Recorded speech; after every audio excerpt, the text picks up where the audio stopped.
Hello everybody and welcome, and this is the Midnight McBride show number 47. We're nearly approaching the big 5-0. Today's show is called Away with the Fairies, and if you knew this lady you'd find a bit of humour in that as well, but there's a reason for the title. And this lady is a healer and a conscious dance retreat facilitator and a long-time friend of mine, Janet G. Hey Janet. Hey Midnight. Hey, so finally got you on the show after nearly 50 episodes, but wonderful to have you in the studio. Thank you. And we've lots to talk about.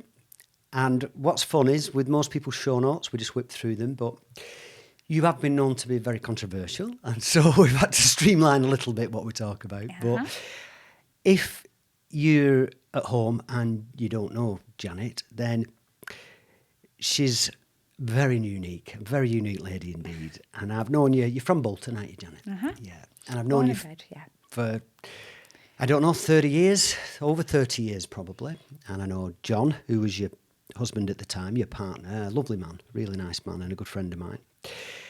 And I also, obviously, now your new partner, Wesley, is my best mate.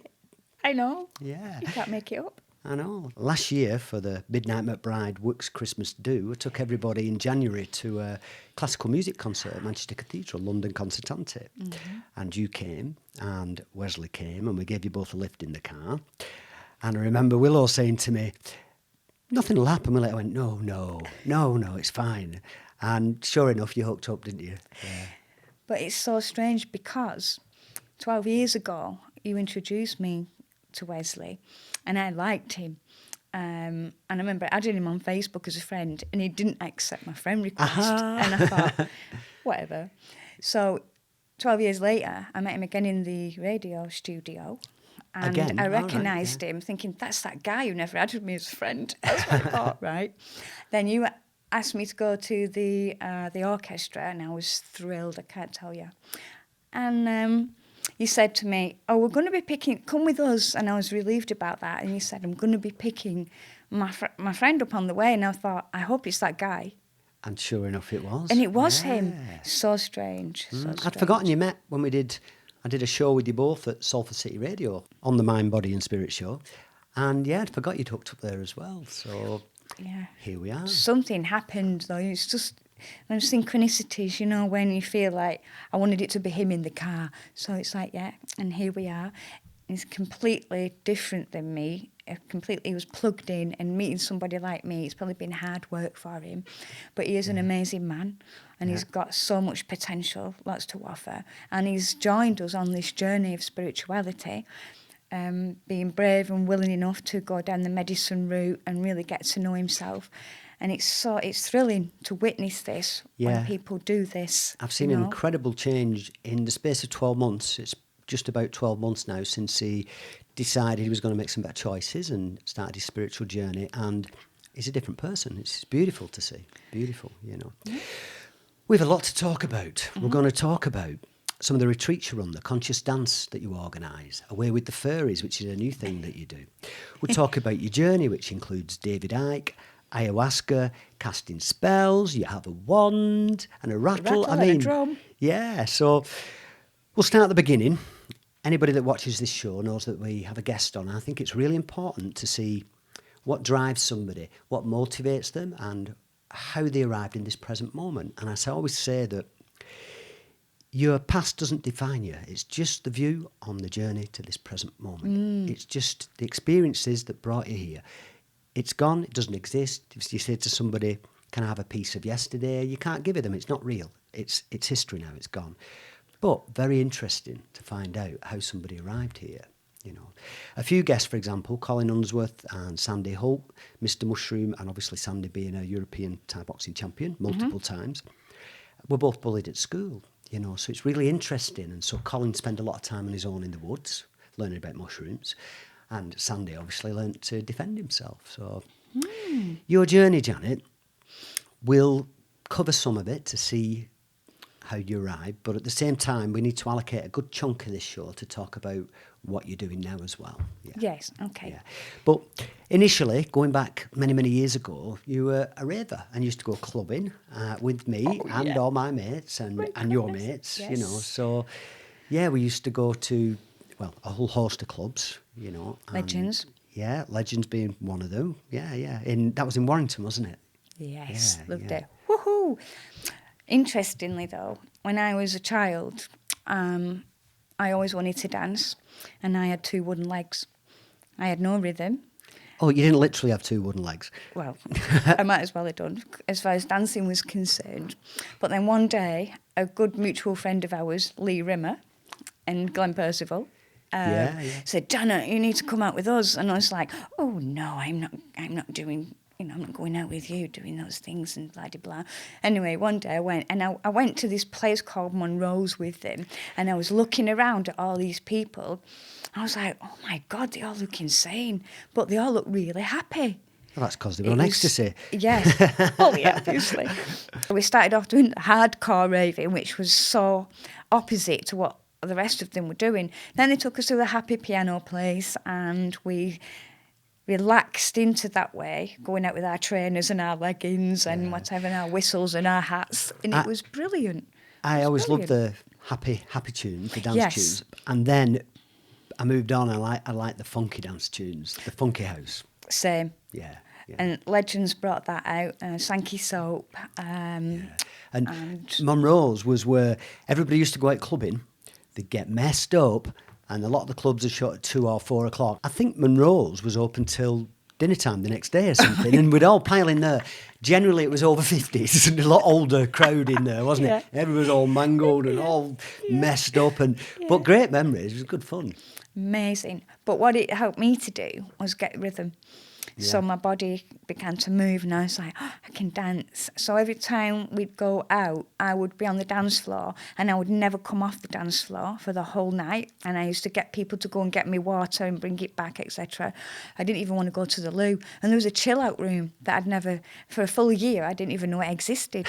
And then one day, somebody took me into the chill-out room, and I was like, this is amazing, you know. And I spent a few weeks in the chill-out room, but then I went back to the dancing, and it just developed from there. So I have really fond memories of those early periods of raving. A big shout out to Lee Rimmer and Glenn Percival, and they probably won't thank us for that, but there we go. I was also good friends with your husband at the time, John, and you've actually got 4 kids, haven't you, Janet? Yep. Now let me see if I get it right. Imogen, Kelly, Bradley, and Caleb. Yes. I should know Caleb because he's the one that's the biggest handful, isn't it? He's like all 3 of the others rolled into one. Yeah. But he's amazing. Yeah. And most of them, Caleb's a bit younger, but the others now are adults, aren't they? Adults, yeah. Kelly's married, got 2 children.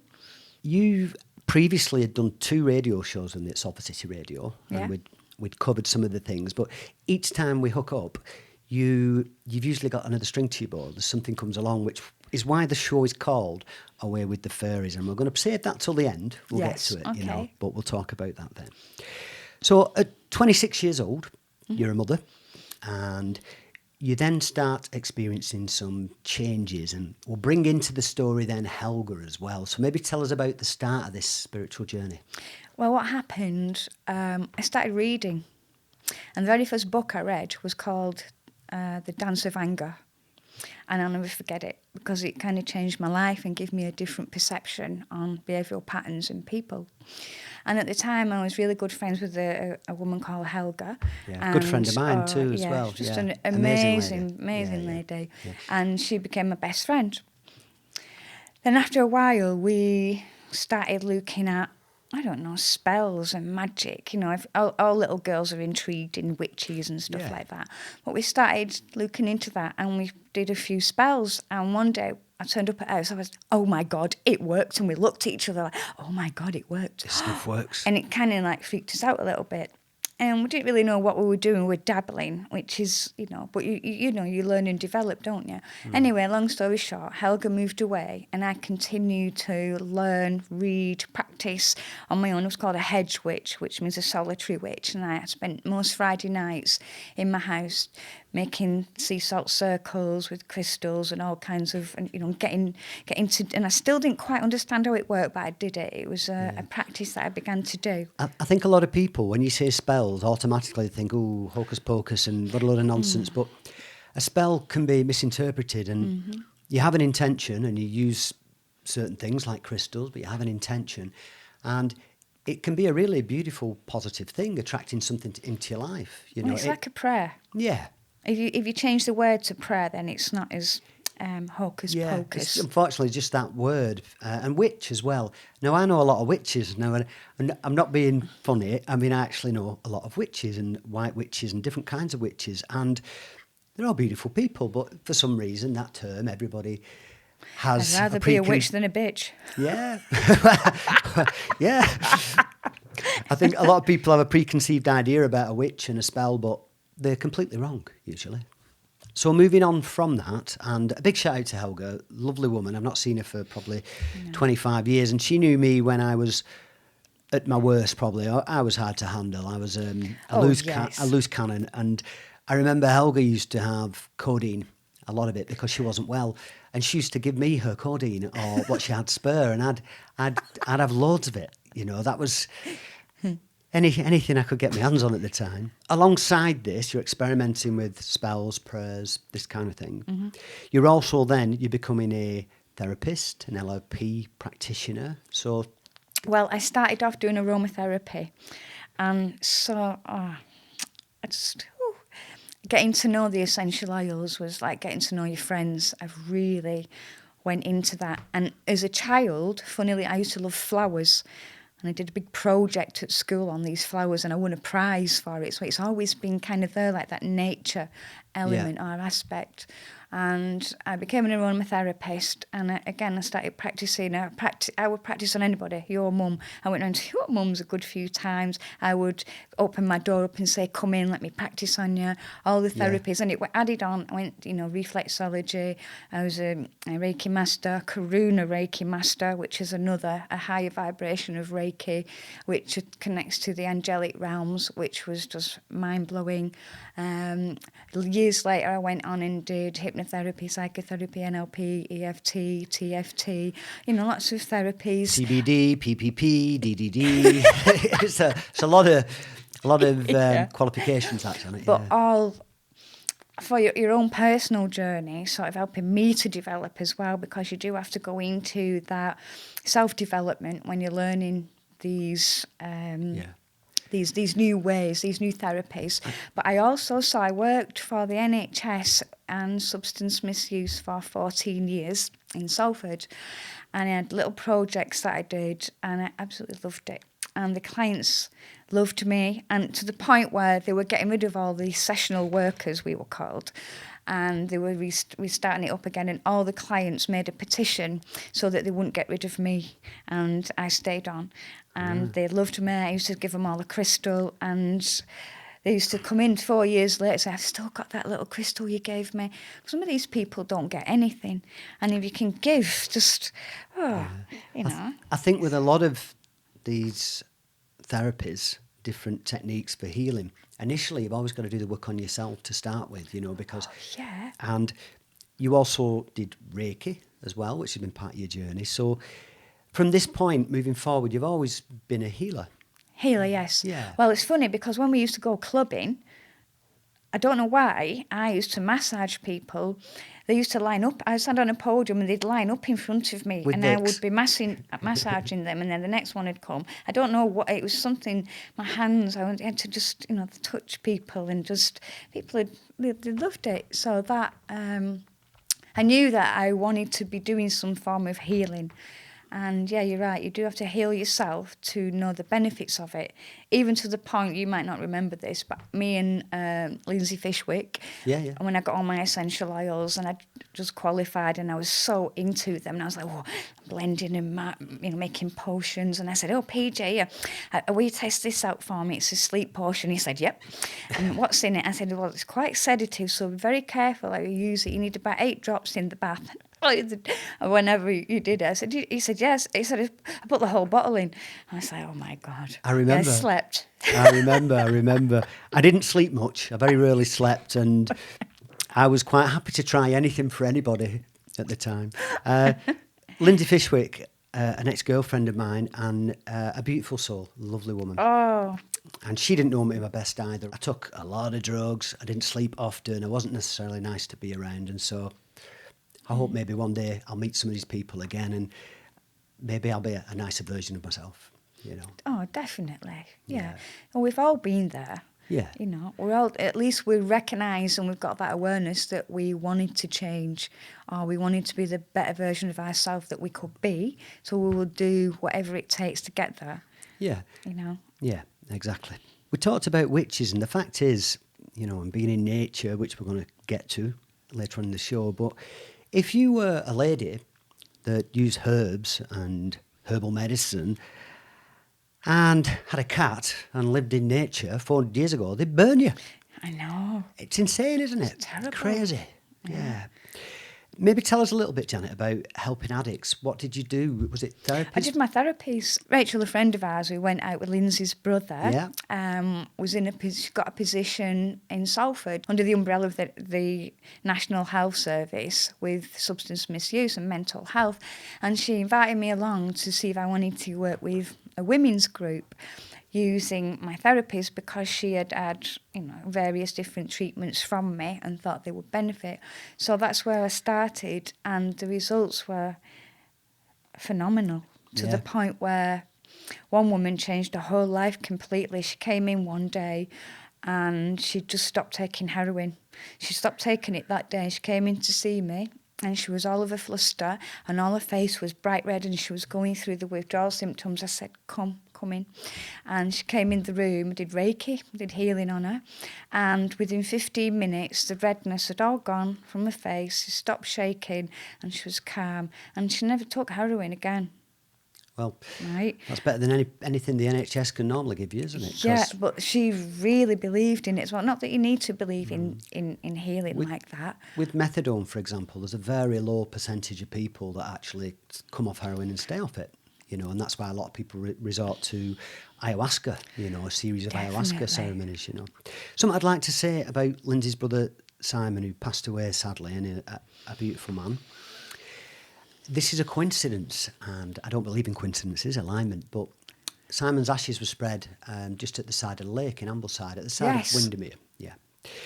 And I think it was 2 years ago, or 3 years ago, I can't remember, but me and Willow decided on this day, we just woke up and said, we'll go to Ambleside today. And I said, oh, that's that spot. So we got out the car and had a look. And then we went into a cafe in Ambleside. And then while we were there, we bumped into Doc and 3 or 4 other people. And they said, it's nice that you're here today. And I went, what do you mean? And it was the anniversary of the day that they spread these ashes, I think, or the day he died, I'm not sure. But the point is, I hadn't been there for a long time, and I rocked up, and not only did I go on that day, but I bumped into them. And I said I didn't even realise it was that day. I just was drawn to go on that day. Oh, wow. Mm. But you know, then something else is... something else driving and pulling you in that way. But so, and I've since been there quite a few times. I go there quite regularly. You know, it's a beautiful spot and a nice memory if you can see it like that as well. You know, but there we go. So, Janet, tell me about, and if I can pronounce it right, Merkaba.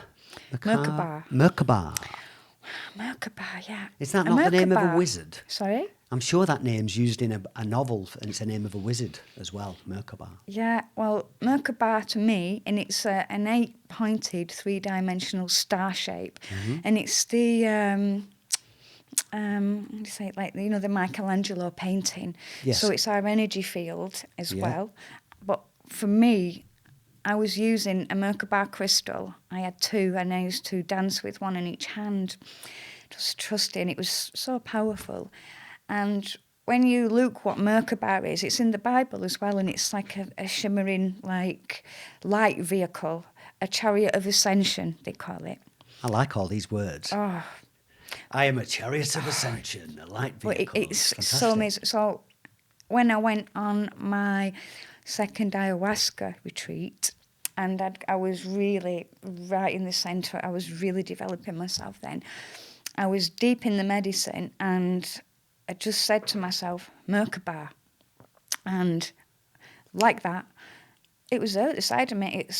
I was like, and it was a shimmering light vehicle. It was made of energy. And I was like, next thing, I was on it, in it, however you want to say it, and poof, I woke up on this like operating table,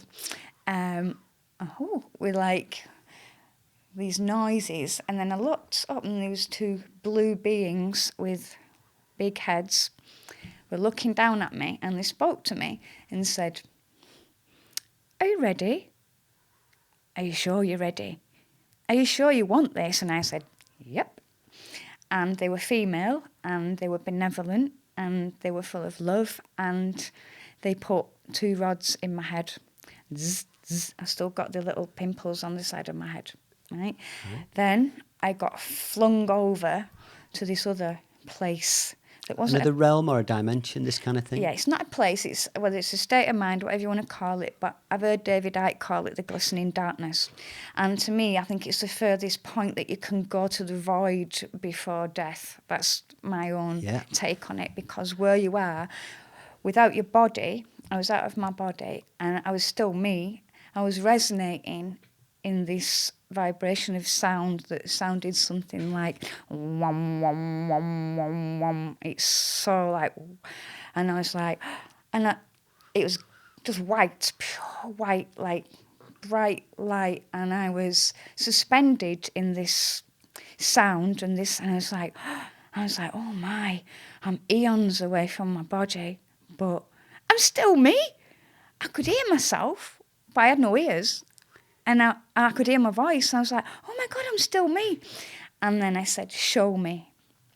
And a dot appeared. Is this the singularity? And in that moment, I knew everything and nothing at the same time. And from the dot, they began it drew the all-seeing eye, and to see the life, the flower of life and the fruit of life.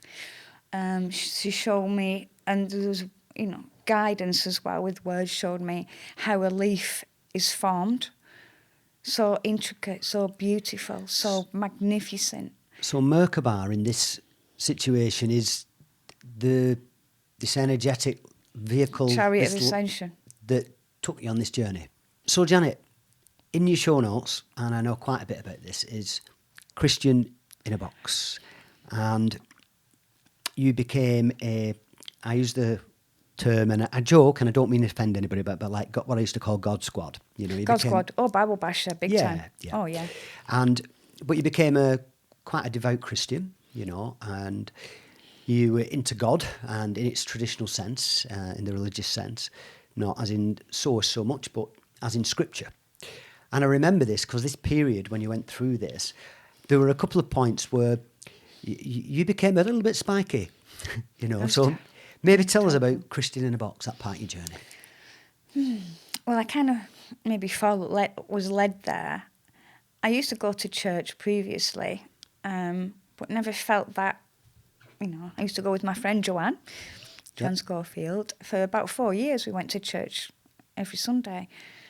But then when I jumped into this Christian in a Box and really ran with it, a lot of things got shown to me. But after 18 months, I wasn't me anymore. No. So our good friend Joanne was part of this journey? Yes. And she was still a Christian as well at that time. But I just felt like my life wasn't my own anymore. I was still dancing to Christian songs because I was still wanted to dance. And I did have moments where I felt it. But then it was like Satan was causing havoc in my life and Jesus was fixing it, where I was taking no part in it. there was no responsibility. There was no... And I literally sank to the lowest point ever, and I missed God so much, and I was like, I'm just not me. I was really, really down. I don't know if you can remember, and I hope you don't mind me reminding you of this, but I remember I put a post on Facebook, I remember. about, and it's fine to talk about it now. Of course it is. But about Reiki, and it was a friend of mine who was doing Reiki, and I know obviously lots and lots of people that do Reiki, and I think there's a lot of positives to it. And you sort of slated her in a comment or bombasted it and said it's the devil's work and all this, and it's the only time I've had to actually delete your comment because I didn't want to offend my friend, but that sort of shows me a little bit a reflection of you became across as being quite angry, you know, like you're angry with the world or things that were going on. Now I share all your posts. I don't delete your comments. I share your posts. Well, I know we parted company for a little while after that because, and that's what it does. That's what it did to me anyway. Well, I never parted company. I was always there. I just had to pull that comment, you know, because it was... But we weren't on the same page. No, we weren't on the same page. Anyway, long story short, I'd heard a couple of times, and this again is my own journey, that Yahweh is a demon. I was like, Anyway, I watched a series of videos by an amazing woman called Giannis Barcelo. And after watching some of her material, and she said it, I was like, that's the third time I've heard that now. I'm going to look into it. And as I looked into it, it resonated with me. Yeah. So then I was like, nobody, nothing, no, like, my spiritual identity was start again. So I prayed to God, and I got on my knees, and I just said, just show me something so I know. And again, God always shows up. Yeah. I said, I used to do things before this Christian in a box, all my, healing work. I had lots of tools and instruments that I smashed and burned. They say don't throw the baby out the bathwater. I had really expensive tools that I just got rid of. And one of the things I used to do was smudge people. I even was gifted a bird wing. It's such a precious gift. We still do that now. Yeah, but it came about because I prayed. Then I had to know that it was the right thing to do. So I asked God, show me. And one day, me and my brother went to the Trophy Bowl and we sat there all day, and then beautiful day, I looked over there to my left and there was a fence, and I said to my brother, what's that there? I climbed over the fence and I shouted, I said, oh my God, Paul, it's a dead bird. And I'm not joking, it looked like it just landed there and died. It wasn't eaten, it wasn't shot, it was still kind of warm. And I was like, Are you sure it wasn't alive? It wasn't alive, honestly, it wasn't alive. And I was like, oh, Paul, I can't leave it here. And I thought, what can I do with it? So we got it, put it in a bag, and I was like, the wings. So I phoned my friend Kieran, who's a farmer, and I said, Kieran, can you take these wings off this bird for me? And he said, I don't know, I'll have a go. So, bless him, he did it. And he had to do whatever he had to do with them, and he brought them maybe 2 weeks later. And I was like, that's God's answer to me, because in shamanic healing, the animal spirits are so powerful, but to me it was like the bird still lives on. So I saw that as a clear, absolute yes. So I started to smudge and sage people again. Using the wings? Using my wings, yeah. Smudging is where you have a herb and... White sage or Palo Santo. Yeah, you burn that and you have the wing and you go around the energetic field of the body and under the feet as well. Yes, it's like giving your aura a shower. Ah, that's a good way of putting it. Yes, it cleans your energy field. I'd also just like to say something as well, and that is I have some really good friends that I think a lot of, really like them, I think very highly of them, and they're, devout Christians, and they're religious. And North Face is one, the rapper, really nice man. And also Alison Isabar, if I've said that correctly, Alison Isabar, who's a friend of mine from Bolton Triathlon Club. And so in no way, it's horses for courses, it's whatever works for you. And it's not my path. I predominantly meditate and I'm a Buddhist, but if that's what works for you and those are your beliefs, then I'm completely happy about that. All I can say is I used to go to the church and I could immerse myself in it as much as I could, and I wanted it so much, but I never felt good enough, and the scriptures weren't resonating. I read the Bible out loud every night for 2 years, or 18 months. I knew the stories off by heart. I would go and tell them everywhere, and I had peace, but something was missing. But I have seen people in churches feel the way that I feel when I'm doing my thing now. So to me, that is the same. It's a prayer, and it's from your heart. God's in your heart. Exactly. You know? I'd say it this way, and that is, we're all heading to the same place. What vehicle you use is different for everybody. Mm-hmm. A lot of people, you know, are religious, and they get a lot from that, and they do a lot of good work, and they're beautiful people, you know. Yes. At this point, I think now it's the time we touch on plant medicines. Now, I've talked about it openly on the show. I've had a number of guests that have talked about it, which includes Wesley, your chap now, who recently took ayahuasca in the last month or two. But it's a part of a lot of people's journey on a spiritual path. Not everybody's, but a lot of people. I've taken it on several occasions. You have also taken it on several occasions, and including other plant medicines. I've also taken ayahuasca with tumour, mimosa, another type of ayahuasca, different type of it. Peyote, cambo. I mean, I could list probably 10 plant medicines that I've taken. I took ayahuasca because I'd tried everything else and there was nowhere left to look. And although I'd become very much happier, more peaceful since I started meditation, there was still this underlying problem at a subconscious level. I couldn't fix it. I was unhappy. And I wasn't suicidal, perhaps, where I was prior to becoming a Buddhist and meditating, you know, because I have been suicidal. But there's just this cloud hanging over me in my life. And once I took ayahuasca, it changed everything. It's not for everybody. Ayahuasca is a personal choice. And in this country, it's illegal. So quite often you have to go abroad to do it, as I have done. But maybe tell us about your experience with ayahuasca. Once my journey, once my awakening happened, around about 2011, when I started to follow David Icke. And David Icke opened up a whole new ball game in my life, because what he was saying I'd never heard before. And it really blew me away. I was like, these things are going on in the world and I didn't know about it. And still now I know that other people don't know about it. It's easy to just carry on in your plugged-in life. So David Icke came, opened things up. We've both been very fortunate to meet him on a few occasions, and you're sort of quite friendly with David Icke. Yes, Yeah. kind of. It's such an amazing story. That I used that to show me the power of myself, of everything else that I learned afterwards, and of consciousness and the heart center magnetism, because he was talking about that.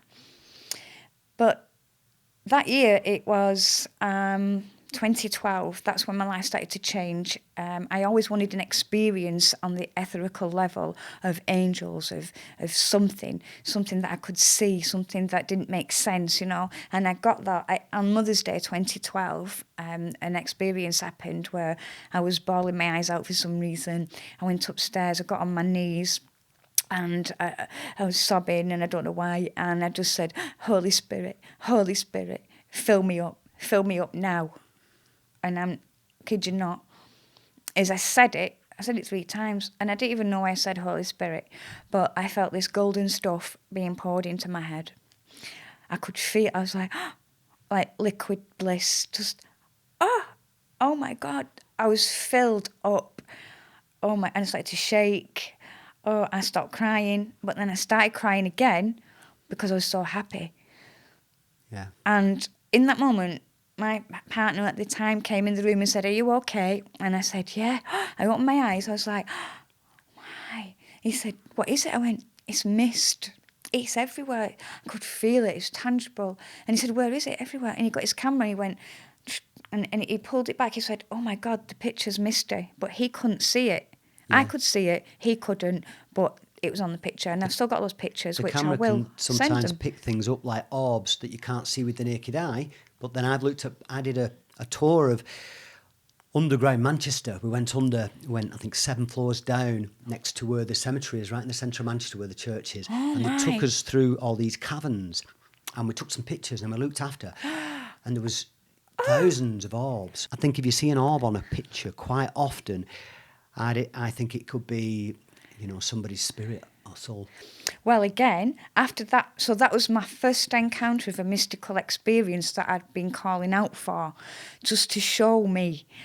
And I was thrilled. And I knew my life was going to be changing after that. And not long after, I had the orb experience, but to the point where I was in the shower one day, and I don't know, some people laugh, this, I might have had a stroke or something, but I don't think so. I was in the shower, next thing, I was out the shower, but I don't remember getting out the shower, and I kind of came round with my forehead on the bathroom wall, and I could see, I saw so much, I can't tell you, it was amazing, like information just coming in. I was like, oh, I'm going mad, and I couldn't make sense of the information, but it kind of made sense instantly at the same time. I had Archangel Michael, Archangel Gabriel, and Jesus, Sananda, who seemed to be speaking to me. Went down the stairs, I said, something's happening to my head, what's happening to me? And again, he said, don't wait there, he took a picture, because he took some pictures, and his phone went off. And I was like, oh, my head, what's going on? And he went in the kitchen, he's like tapping the phone. He said, well, anyway, the phone came back on and he said, oh, there's nothing wrong with the battery. So he said, oh my God, what's that on the picture again? So whatever was in the room zapped the phone. This is how frequencies and vibrations. And the orb next to me was so big, it was opaque, it was huge. And I had a green one above my head and a purple one on that side, massive. And all night, he took these pictures and these orbs were with me. Yeah. And I Googled white orb, green orb, purple orb, and to that magnitude, opaque, not transparent. And it said Archangel, Ascended Master. And I was like, there you and go. I've been talking to them with my empath, and I had, I was like, oh, what's happening to me? Then after that, I ran to a friend of mine, my hypnotherapist, who'd done therapy on me. I drove him potty as well, so funny, but anyway. And I said, David, he was doing a class. I ran in the class and said, David, something's happening to my head. And he's like, Janet, just calm down and come into the back room, blah, blah, blah. And he's trying to calm me down. And I said, I've not slept and this stuff's happening. What's happening to me? This was my awakening. I didn't realise at the time. Yeah. Anyway, he convinced me to do a hypnotherapy course.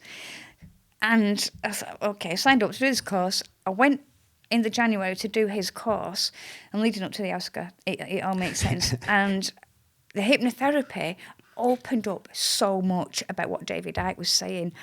Oh my, to program a brain is so easy. 21 times or more will make a new habit or pattern. That's all hypnotherapy is. They're breaking the patterns and habits of people and putting new ones in. Yep. It showed me so much. I understood how the TV worked with the hertz and the way it puts you into a trance, blah, blah, blah, how easy it is to program people. And I came out of there and I was on fire. I was a new person. And I didn't want to be a hypnotherapist, but I'm glad I did the training. And then a few months later, Ayahuasca just kept, I was like, what? I'd only read about it maybe 8 years previous. And I was scared of what I'd read because it said you die when you do Ayahuasca.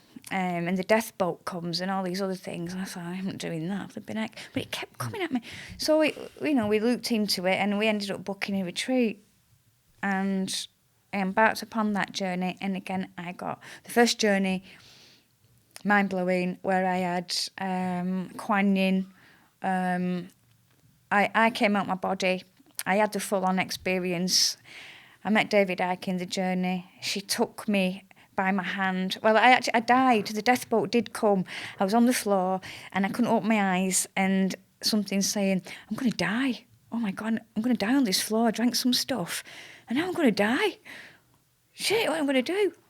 Can I say shit? Yeah, we swear. So I'm on the floor, the death boat. I could hear the noise of it, and all this darkness came over me, and skulls, and I couldn't. My eyes were cemented shut. This is the first time you died. This is the first time. After a load of other stuff, I happened outside, like a 40-foot giant Indian going, hiya, hiya, hiya, hiya. I was like, oh my God, what's going on? Was this in the ayahuasca experience? Yes. This was with my I thought eyes you meant open. before you went into the ayahuasca ceremony. Oh gosh, no. I'd had 3 doses of the medicine at that time, and it was very gentle, but it was so powerful. So the Indian was actually protecting me. I found out later. So I'm on the floor. She said, "Go inside, lie down. You won't purge again now. Go with it." So, yeah, the death boat came, Yeah. and I took my last breath.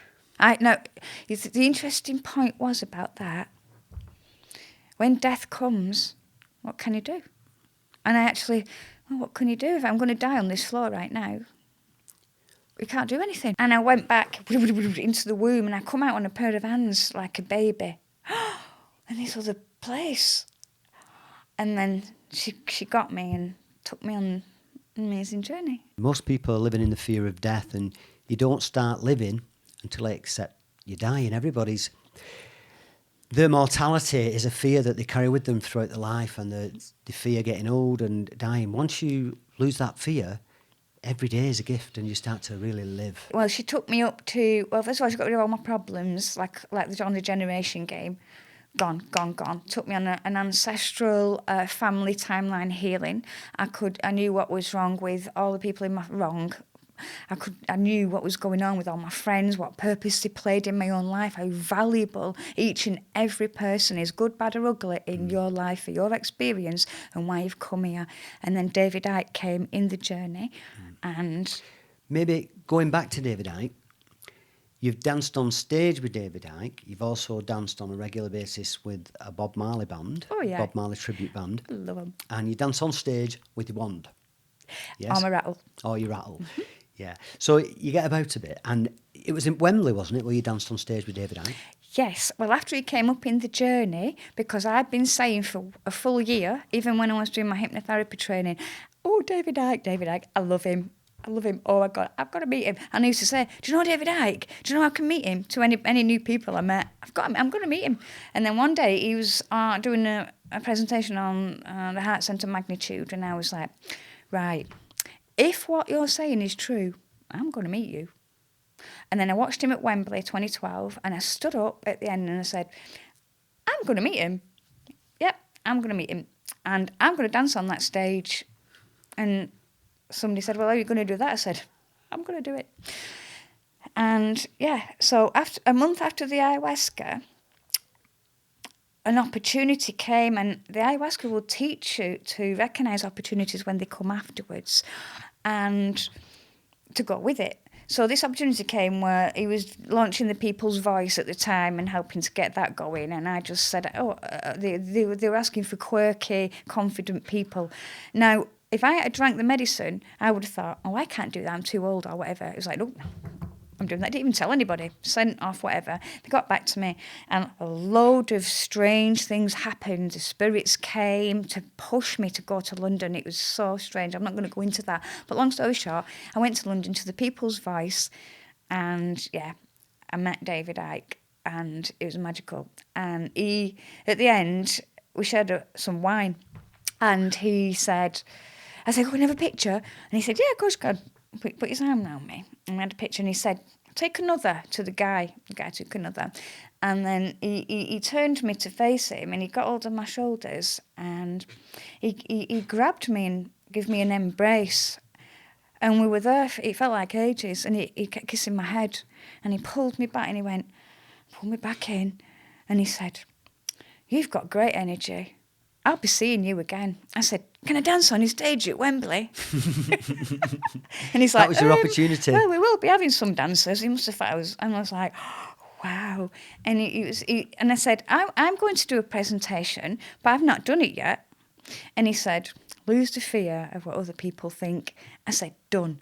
And in the February, that was in the November, in the February, I did my first presentation at the Bleach Works when I was there. Did your mum come as well? I think your mum came, didn't she? Yeah. Yeah. And that was my start of not being able, I wanted to let people know what was going on in the world, because if I didn't know, all my friends didn't know, and it's like, when we all know, then maybe we can make a difference somehow, and that was the start of that. So yeah. We'll just give a big shout out to your brother, Paul, by the way, who's Woohoo! been a friend again Yeah. for 30 plus years and a lovely man. And he's also ex-armed forces like Wesley. So you've also been to a number of gong baths like myself. I had a spate where I just couldn't get enough of them, sound baths and gong baths. And I've talked about them in depth on a number of occasions, about the experience and how the vibrations, if you're in the room, it's not like listening to something on stereo. Those sound waves resonate with different parts of your body and remove energetic blockages, ones that you maybe can't remove through other therapies. The gongs will knock it out of you. I went to a guy called Paul Dilworth who does sound bath healing, and it was my first experience. And it's strange if you're not. He does sound, not just gongs. And at the end, he made us all drink water. And he said, so the water that you're going to put in your body after you've had the sound bath will still be resonating with the vibrations. And if I'm right in saying this, like singing bowls and gongs, they're made of 7 different precious metals. So that's the sound quality is so beautiful and very healing for our body. But because we are made of water, those vibrations going through your water will heal. And, like you say, remove blockages and just keep your well-being intact. And it's just it's an amazing experience. Isn't it? Yeah, very relaxing, very calming, very soothing, very healing. And Paul Dilworth told me, he said he got Bell's palsy. And he tried everything and nothing seemed to be working with that. And he went along to a sound bath and it went. So then he decided to go and learn this. And now he's an amazing musician. I've not seen him for a while. He came to my retreat, the Aurora Retreat, and he did a full-on sound bath there and everybody loved it. It does make you feel really, not sleepy, but very relaxed at the end. You'll have a really good sleep afterwards, yeah. So, Janet, you've spoke on a number of occasions at New Horizons in St Anne's, and through you I got to speak there. Yep. And then Catherine Bowman got to speak there because I then put Catherine in touch with them. Oh yeah, she's amazing. Yeah, she's been on the show, obviously. Yeah. Beautiful people and a great platform for alternative viewpoints and people that have got a message to say. So we'll give a big shout out to them. You can name them and give them a shout out. Oh yeah, to Rob, John, Brian, Chrissy, Rob Dean. He's a big part of New Horizons as well. Yeah. Such wonderful people who commit time and energy every week for, I don't know, over 15 years, I think. You know, every Monday, going, setting up. And I don't think they profit from it in any way. My video on New Horizons, I think it's had about 1,500 views, something like that. I asked how long I could have, and I wanted as long as possible, and they said maybe an hour and a half. I think I did 2 hours, 15 minutes, and they were all like tapping the watch because I didn't want to get off. Rob says, I like my basket, come on, I've got to go now. Yeah. So, Janet, you've spoke at New Horizons as well, and some of your videos, one in particular, had about 40,000 views. Maybe tell us a little bit about the talks you did there. That video was called The Next Step Gathering. Yeah. And it's when I was a Christian in a box, and I was very into the Bible. And it was also about the flat earth and all the biblical scriptures that point to the earth being a still fixed plane. And yeah, so it was controversial. I also did another talk there called A Mixed Bag Journey, and that was really controversial because the first half was about the system and our kind of slave to the system with our birth certificate, and it was quite interesting. But then the second half was about the Bible and scriptures and Jesus, and it was really controversial because I got a lot of shouting and stuff at the end. But again, my videos on my own channel are about my journey, so it's not that you might think, oh, she's away with the fairies, but it's just different stages in my own journey that I've really ran with and took to heart, and really got to grips with it to bring me back to where I am now, which was where I was at before all that. Yeah. But with all the teachings and learnings from it. I'd seen that video, and you go through it, you do your talk, and there's a Q&A at the end. Yes. And it's sort of the last 10 minutes or so when it gets a bit spiky, and it's a bit abrasive, the conversations. You get challenged a lot, don't you? Oh, yeah. I got challenged a lot. But that's what probably got so many views. They loved it at New Horizons. They were like, yeah, go on. They love it, when it stirs people. So, Janet, we're going to bring you into the present moment, and we're going to talk about conscious dance, and we're going to talk about Away with the Fairies. So we'll do conscious dance first. Okay. And you host events and retreats in both these areas, but we'll start with conscious dance. So what is it? What's conscious dance? Well, conscious dance, it's been developing. I've been doing it for 10 years. I danced Wembley into my reality using everything that David Icke was teaching me at the time about the heart centre magnet, knowing that I can visualise from here, this is electrical, and pull it in from here, which is magnetic. And this is, we are electromagnetic beings. And I was beginning to understand. We've all got an electromagnetic field, we interact the with the outside Merkaba as world. well. Yeah, exactly.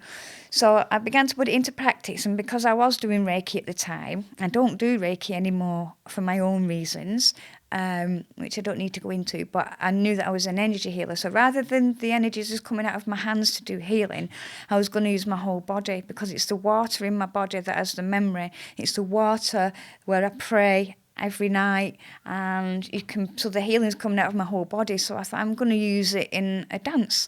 So I started trying to develop different ideas. We were doing a star sign dance. We were bringing the elements into it. We were doing this, we were doing that. And it's grown and developed. And then eventually I did my own retreat called Aurora Retreat, and the dance itself is called Ascend Dance.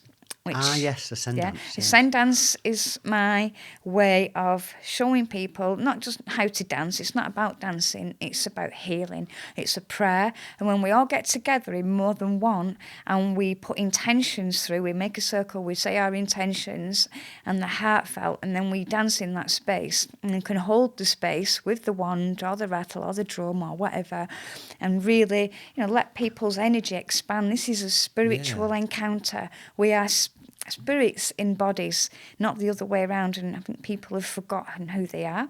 So when we tune into that, and your spirit will awaken and will expand, and this is the light that comes through. People do say you've got something about you, in this energy or whatever, and it's the light, because I practice. It's disciplined, and it builds up momentum as you keep practicing more and more. I've said in a couple of previous shows that we're all actually batteries, we're energetic beings, and we have an electromagnetic field. And one battery or two batteries will power a remote control to operate the telly. 1,000 batteries can power a car. When we're all together and we all have an intention and we all connect physically, emotionally, spiritually, then that's how we change the world.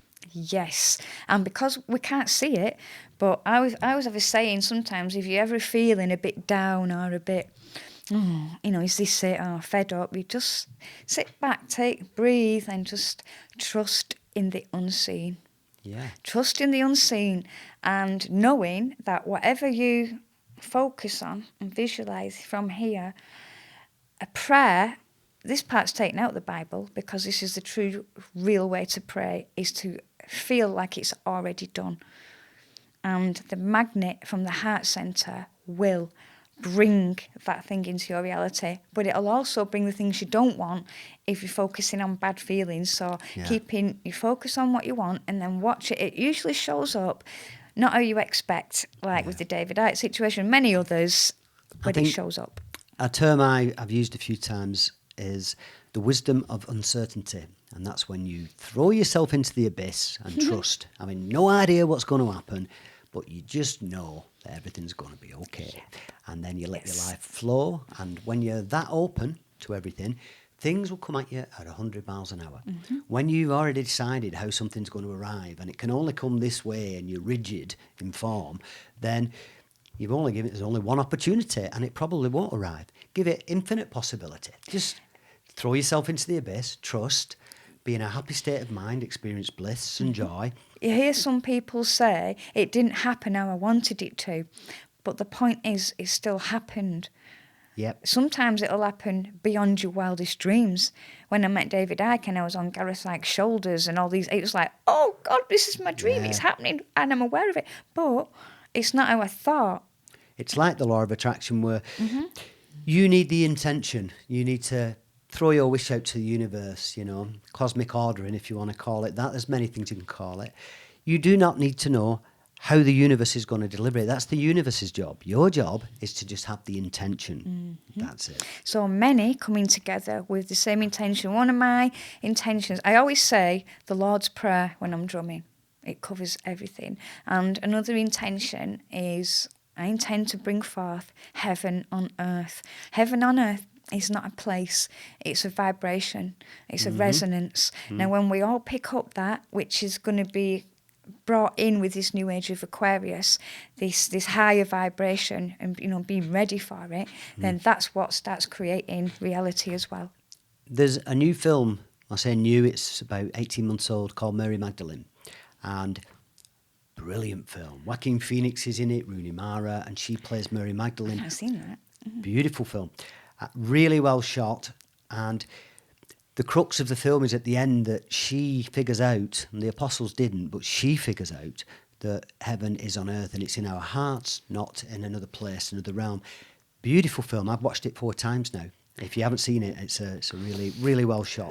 I love it already. Wow. You don't live in Bolton now, do you, Janet? You're Blackpool.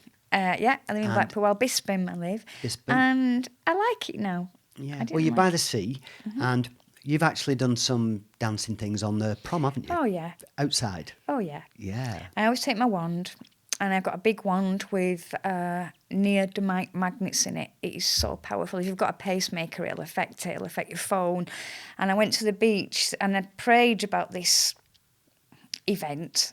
As you know, and it's better than my wildest dreams. The sunset was beautiful. I got my wand out, and Wes took a picture, and you can see the wand, the crystal shining on the water as the sun's coming through. And then I danced with it, and then the Blackpool Tower had a massive heart on it. I was like, oh, got me, he got me, this is amazing. So you have to trust and know that energy, like Wi-Fi, you can't see it, but you know it works. You know your phone works. This is so much more powerful.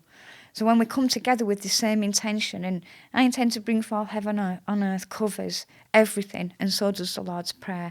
And with that intention, us all coming together, dancing our beautiful energy into the same space and directing it to, I always send my energy to the Schumann resonance, the Aurora Borealis, and the Creator, the Mother Earth, all the trees that I connect with. I talk to the trees, I talk to the wind, the water, the rain, the elements are our allies, as within, so without. This earth has been created for us.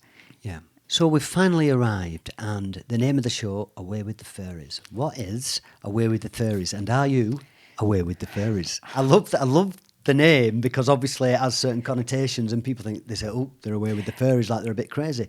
But what you've done with this, and I know, is it's beautiful. So tell us about that. Well, Away with the Fairies is a nature walk. It was a pre-Ayahuasca ceremony, embracing the nature, connecting with the nature before we imbibed on the medicine, which again is plant, trees. So I took some people, because I do this whenever I go out. I always take my crystals to the stream or the river, and it's a purposeful walk, because that's the only reason I'm going. So it makes you get out to the nature. And my crystals love being washed in the natural water. It cleanses and charges them up. I also have certain trees that I go to in the nature, which I'll go and connect to. And you stand in a tree's energy field, and you consciously connect to it. Some people can just look and, oh, isn't that a beautiful tree? That's fine. But when you consciously connect from here, the tree's got an energy field too, and then I'll hug and I'll whisper to the wind, I'll whisper. I shouted David Icke's name to the wind. This is what the ancients used to do.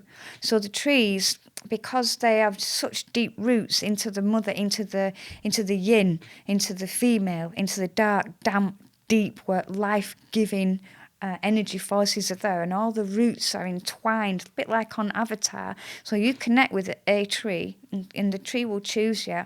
You go and give it a hug. I always take it a crystal or some offerings, some chocolate or some flowers, some petals, and just have that moment.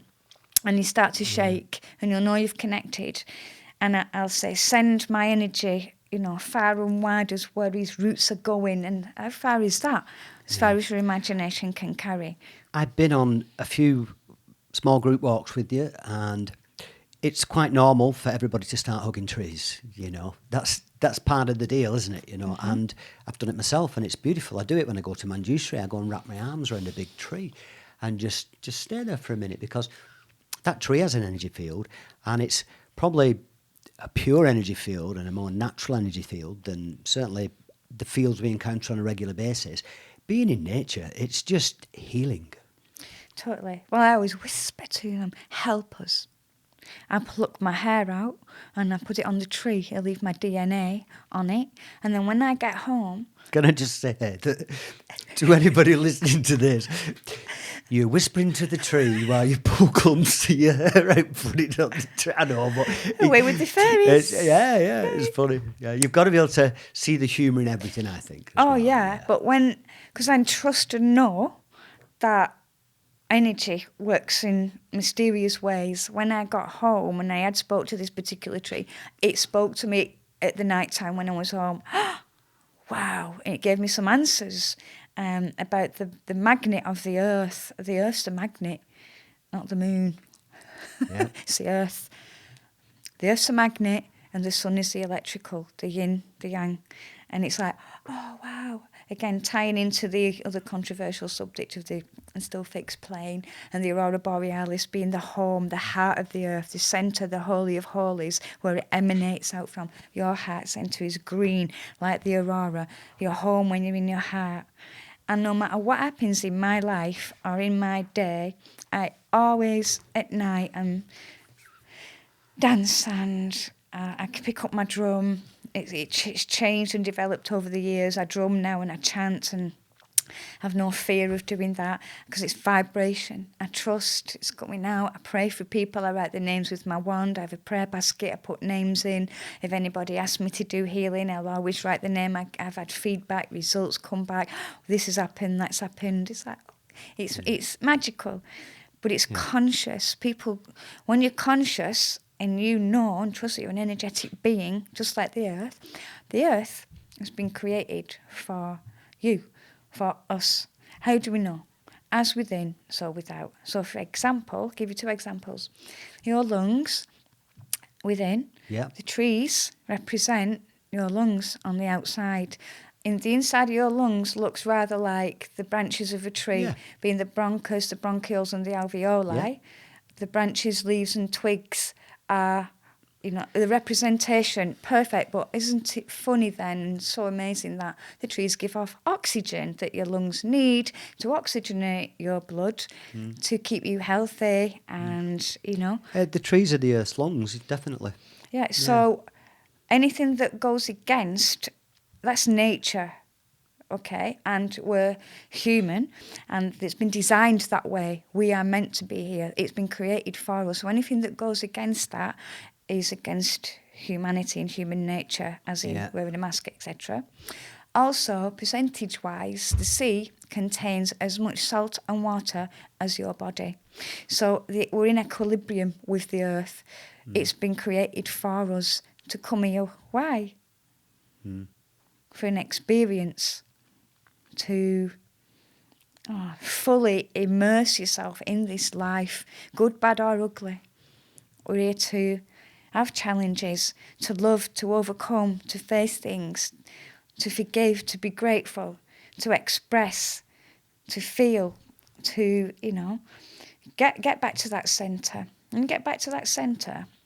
I don't care who you are, where you've come from, what you think your problem might be. There is no problem. Because love is where you've come from, love is where you go back to, and what you find, we're fragmented when we come to this world, so we have to be, because we are pure love, so you have to find it again and find your way back to that, find your way back. Love is the answer to every question. Yeah. Every question. What about this? What about love, love, love? Yes, and we are a lot. Well, myself included. I'm not perfect by any means. We get caught up in our story, and that's why sometimes just to take a step back from your story or your problem or whatever you're calling it, and just breathe, and trust in the unseen. Just let it go, let it go, let it go, and everything that's been talked about here today, the dance especially and the sound baths, will allow you to let go. when I did Aurora Retreat, it was like we'd imbibed on the medicine when we finished. Everybody, I say, you will leave lighter than you came, but with more than what you brought. And everybody felt that. Nice, that, yeah. Yeah, and there were no medicines involved, just pure connection and amazing. There's a quote in the book, From Pills to Peace, the quote I wrote, and it says, "When your answer to every question is love, you have become the light." You know. So true. So, Janet, briefly, what's next? Where are you going from here? Well, with the current situation, and I've been developing Ascendance for all these years and different twists and turns on it, witnessing in my experience that it does do exactly as I say. I want to hold events where people can come, especially what's happening, so that they can remember who they are, because people have forgotten that they're a spirit in a body. Everybody's living in fear, or it looks that way, apart from the circles that we're involved in that are like us. Yeah. And I'd like to open it up to people that might be fearful to come along and immerse yourself in the dance, in the prayer, as a spirit in a body. Let go, not be frightened. A spirit's frightened of nothing. Yeah. Nothing to be frightened of. I'm going to be hosting an event in December, which is another Away with the Fairies walk, which I missed a bit out about that. So the idea was we went to a place where we could smudge everybody. It was Williamson Park in one of the little huts, because if it was raining we were covered. My friend brought her music playing amp so we could play the music, and I just brought my ritual that I do at home to the people.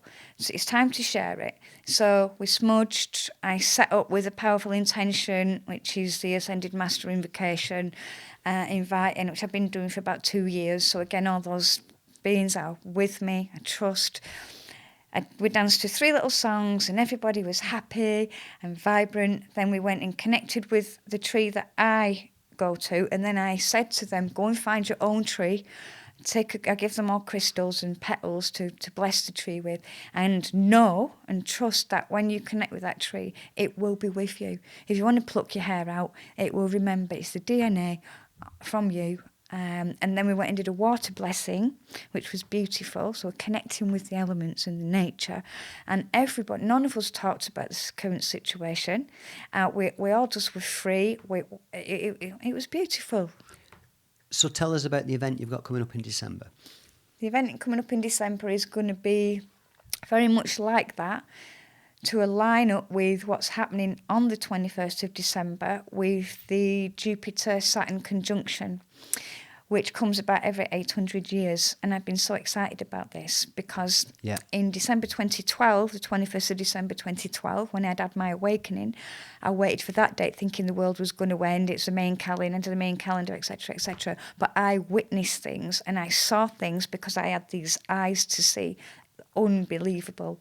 Everything changed after that. So to be a part of it, 7-8 years later, witnessing this new energy coming through, we are going to be connecting to that, connecting to nature, to the Schumann resonance of the earth, in a ritual, intentional, vibrational dance celebration of life, celebrating this new energy coming through.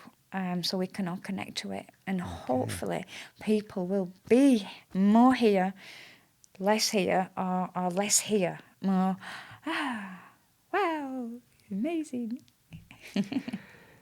So, Janet, if somebody wants to get in touch with you, I know they can go onto your YouTube channel if they're going to want to watch one of your videos you've done. So what's your YouTube channel called? My YouTube channel is Janet G. Okay. All my strange videos are on there. If you want a good laugh, then go and watch them. And if somebody wants to get in touch with you to find out about some of the upcoming events you have this year or next year, they just get in touch with you personally on Facebook, is that right? Facebook, or they can email me at janey5star@hotmail.com. Spell that for us. JANEY, the number 5, STAR@hotmail.com. Okay. So these events aren't advertised at the minute simply because you don't need to. Nope, so word of mouth. And people, the last one that I did, a lady came up and she was She cried and she went, "You're healing me. There's healing happening. And I was touched, It's like, yes. And I just love to see people with that sparkle, that spark back, And you give them that. You give them that. Thank you. Janet, thanks very much for coming on the show. I'm sorry it's taken me so long. I've been a busy man, but I'm delighted you came in, and I always love talking to you. Thank you so much. I think you're a wonderful human being, and it's my privilege to know you. So, folks, I'm going to leave you with a quote from a book, From Pills to Peace, by Midnight McBride, obviously, and the quote was written by me, and it's simply this. When you come to the end of the line, you have to go off the rails. When you've tried everything, you sometimes have to step outside the box, as Janet says, and try new things. And some of the things we talk about might seem a bit out there, but trust me, if you haven't tried them, you don't know. We do. So try some new things. It's always good. You've got to try the 10 to find the 2 if you want to find the 2 things that are going to work for you and make you feel happy, and so you can experience joy and bliss. If you don't try the 10, you'll never find them. You can find me on YouTube, Instagram, LinkedIn and Twitter. You can listen to me every Monday night on Salford City Radio 94.4 FM at 11 p.m. You can buy the book on Amazon and loads of other places in Kindle or paperback. You can also get the audio book on Audible, ACX, Amazon, iTunes, etc., etc. You can go to my website, midnightmcbride.com, and catch up with everything there. You can watch this video podcast twice a week now, so every Thursday and every Monday. And 3 days later, it always goes live as an audio podcast on Spotify, Podbean and iTunes. It's been my pleasure. Thank you very much for watching, and I'll see you soon. Shalom.